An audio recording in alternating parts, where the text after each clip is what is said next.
Welcome back to the channel. I apologize for not posting a video last week.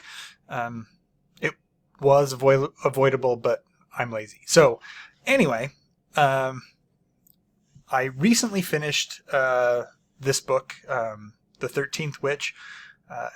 As I recall, it was being given out for free on Amazon on their Kindle thing. And the description was kind of up my alley, so I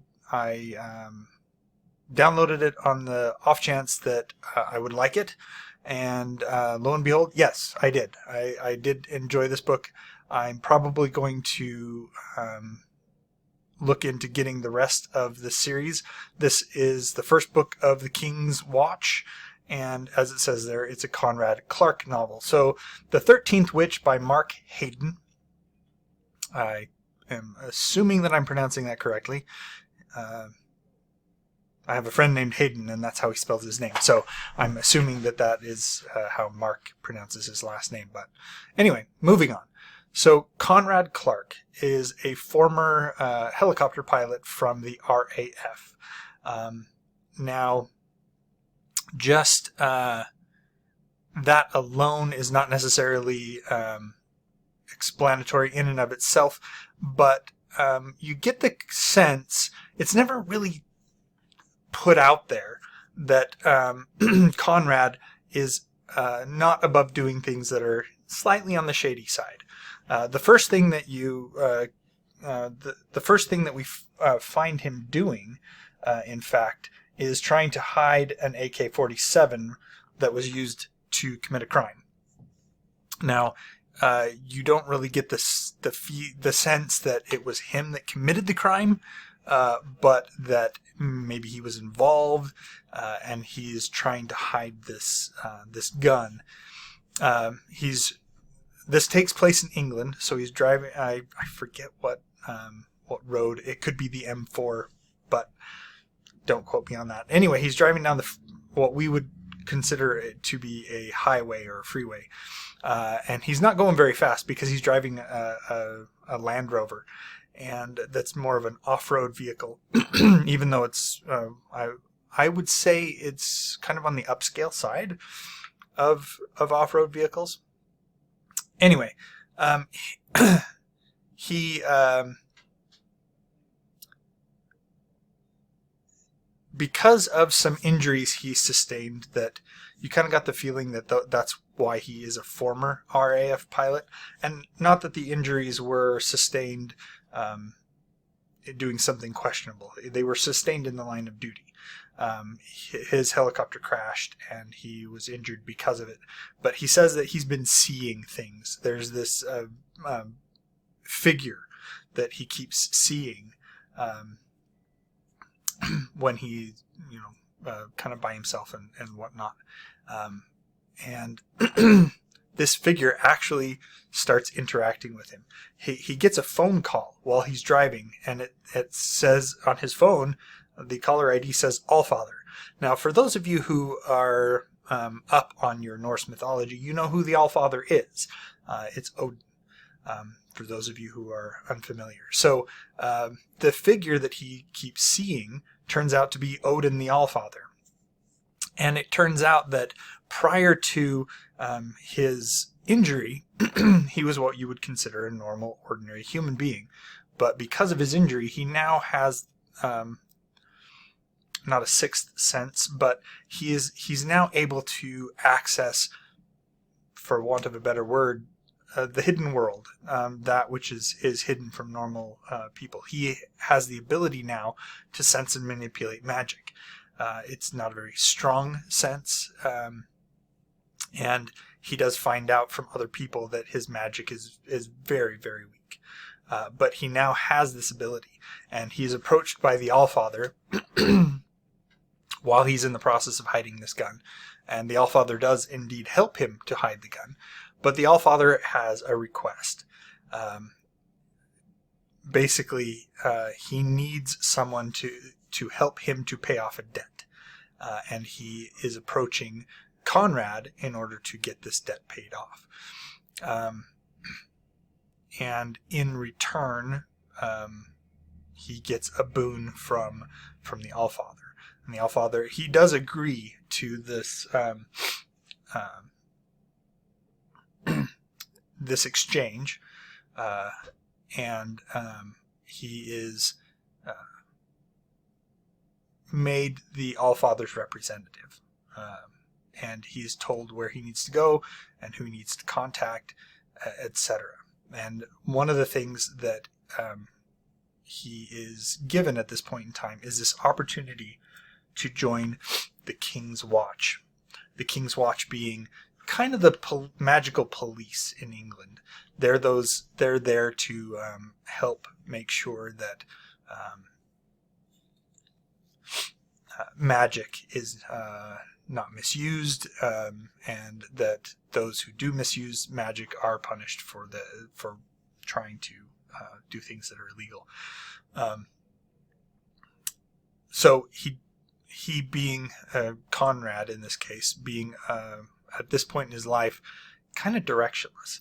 He's not in the RAF anymore. He's still recovering a little bit from his injuries that he sustained. He's kind of skirting the edge of what's legal and not in his life. And so he takes this opportunity to find new employment, possibly with the King's Watch. In order to do this, he has to basically survive.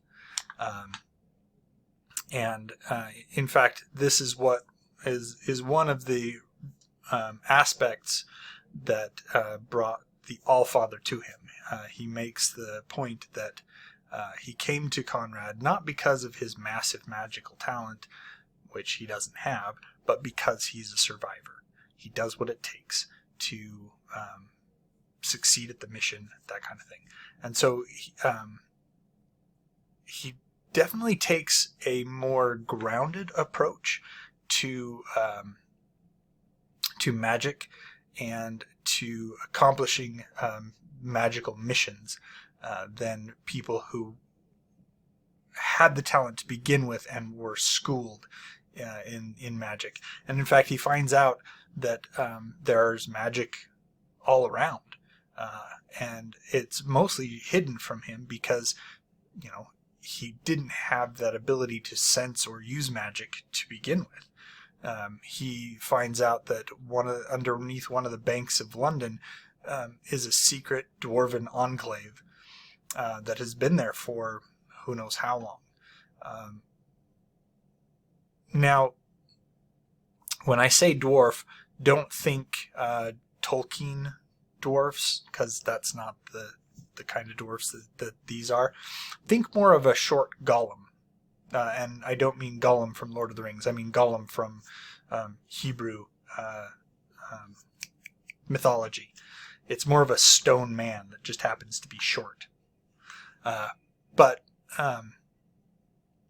in undertaking this task to prove that he is worthy of joining the King's Watch, he has to make a deal with this dwarf for a magical weapon that he can use in the pursuit of his duties.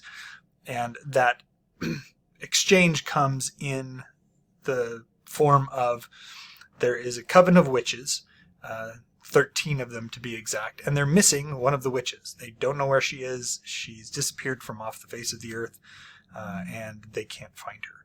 And so it is, it's kind of interesting. It's like the gnome happens to be the equivalent of a magical job board. So if you need a job done, you post it with the gnome, or the dwarf, and if somebody needs something from the dwarf, it's kind of a tit for tat thing where you go and you tell the dwarf what you need. An adventurer comes along, the dwarf tells him what is needed. If you then survive and accomplish the mission, the dwarf pays you, and then he exacts payment from the party who contracted with him in the first place. So Conrad being that his magical ability is quite small, the dwarf, when he goes to him for this magical weapon, says basically, you're going to have to accomplish a seemingly impossible task, something that is beyond maybe Conrad's abilities, because in order for him to compensate, he needs to provide him with a very strong magical artifact, magical weapon. And in order to do that, he needs to be paid quite a bit. So he gives him this very, very hard task to find this 13th witch that's disappeared. Now, that may not seem like something that would be very difficult, but in the pursuit of this particular task, it's maybe I should. Well, 4 people have already died before Conrad came along. They'd already been sent by the Allfather to accomplish this task, and they'd already been killed before they could even start this task. So it's then up to Conrad to figure out what's going on and how to accomplish this task. And like I said, I did like that this is a blend of this urban, say urban, but maybe I should. It's a fantasy novel, but it's present day. It's got magic, and Conrad is very much a grounded character. Not saying that you can't have fantasy characters, and I enjoy, as you know, if you've been following the videos and things on this channel, that I do enjoy fantasy. It's the genre that I prefer. And so having the high fantasy concepts and whatnot, it's not something that I deride or that I don't appreciate. But it's somewhat difficult to have them in a novel of this type unless it then becomes a caricature. And so having Conrad, who is more of a regular guy that's thrust into this magical environment, and how he figures out how he can use his skills that he has developed through being a member of the RAF, and then kind of his shady dealings with the criminal underworld and whatnot.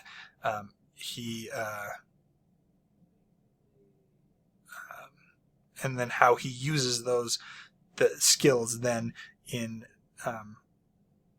figuring out how to move around and interact in this magical world. I very much appreciate the way that this book is written. I found Conrad to be a very sympathetic and entertaining character to read about, and just his approach to things that may not have occurred to people from a magical background. Very early on, he is attacked by someone, and they use magic to try to kill him. And his response is to basically duck. And for someone who, they may have been in a magical environment prior to this, they grew up with magic, they went to school to learn magic, they may have thrown up a shield or something of that nature, where Conrad, he's like, what's the best way to get out of the situation? I know, duck.